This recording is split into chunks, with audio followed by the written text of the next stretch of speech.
Saturday, 4 p.m. game. Rams visiting Seahawks. Rams +4.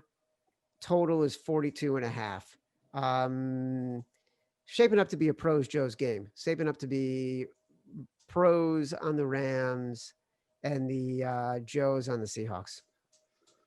And this is a sharp game where sharp, you just play the Rams side because it's two teams that have played each other now twice. McVay has always played the Seahawks really well. Usually he beats them. This year, it's been a little different where the Seahawks have actually beat them, but I'm all in on the Seahawks. I mean, we could get into it, but that's my team, sleeper team, the NFC East, I think is going to come out and play in the Super Bowl. I love teams that everyone's off because they haven't been beating teams by enough points to them, and they haven't been covering enough numbers for them, and people are just off the Seahawks. Like, literally, the Buccaneers have jumped them now as a favorite in the NFC East. Like, they're the fourth team now, even though they're the 3 seed. And I love that. I love teams that can know how to win ugly games close. And in the playoffs, I love these kind of teams with the Seahawks. Yeah, maybe they might not cover this number. They might only win by 3 because that's just what they do. They play teams ugly.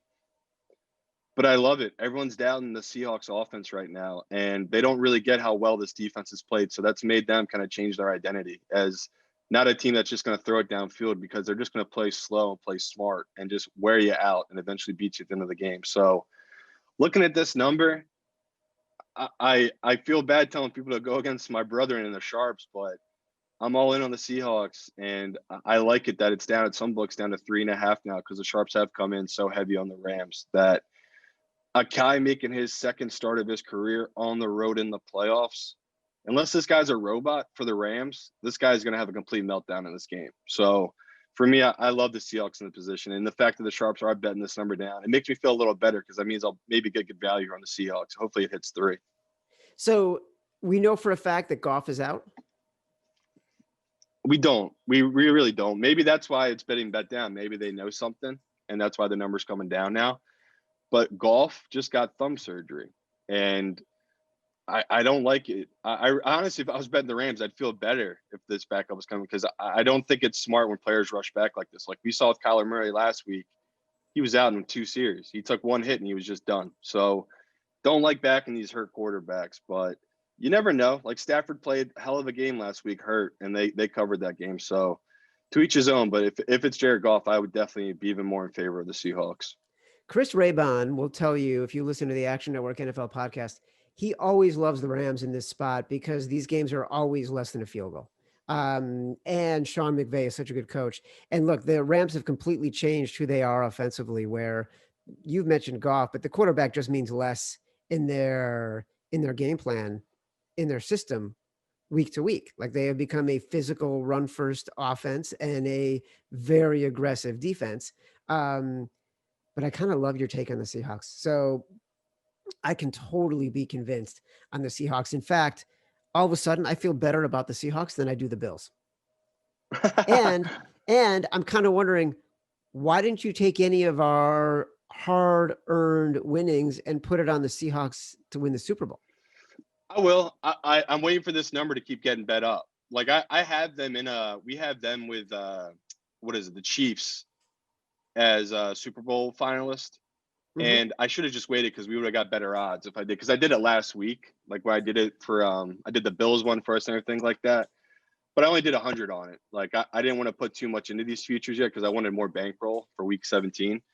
So yeah, I can revisit it. Right now it's at plus 600 on DraftKings. If it could get to 700, 800, I'm gonna pounce on it, because right now the roadmap for them is they beat this Rams team, hopefully with a backup quarterback, and then they go play the Saints. And what have we seen for about 4 straight years now with the Saints at home in the playoffs? They screw it up. They Yeah. lose to these teams they shouldn't beat. They literally lost to Kirk Cousins last year at home after they should have.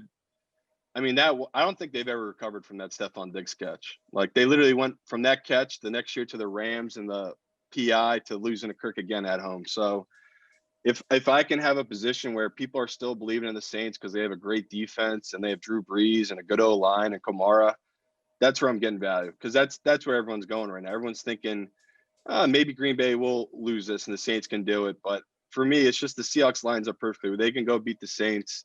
They'll go play Green Bay, which I think is a really even matchup with both those quarterbacks. They're both just so good in clutch performances that I love the value we're getting the Seahawks. So I'm on this week. I can't doubt Chase Raybon. Like, tell you it's gonna be a close game. I'm right there with him because that's how the Seahawks play it.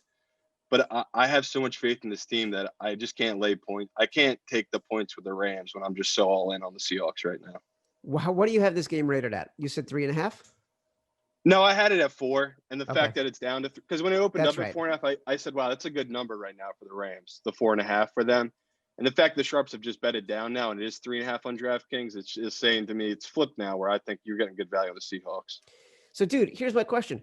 What are we waiting for? Let's get the best of the number. It's 3.5. Are we going to wait till 3? Do you think it's going to get to 3, or do we take it at 3.5? Like, we don't even have to wait on contest lines. So, Chad, don't get mad at me. I've already made a bunch of bets for us. I don't want to know. Like, here's the thing. Listen, you're my money manager right now. Yeah. You do what you got to do. You don't need me to make the decisions. We're going to go through the podcast. We're going to talk about the games. We're going to come up with the 5.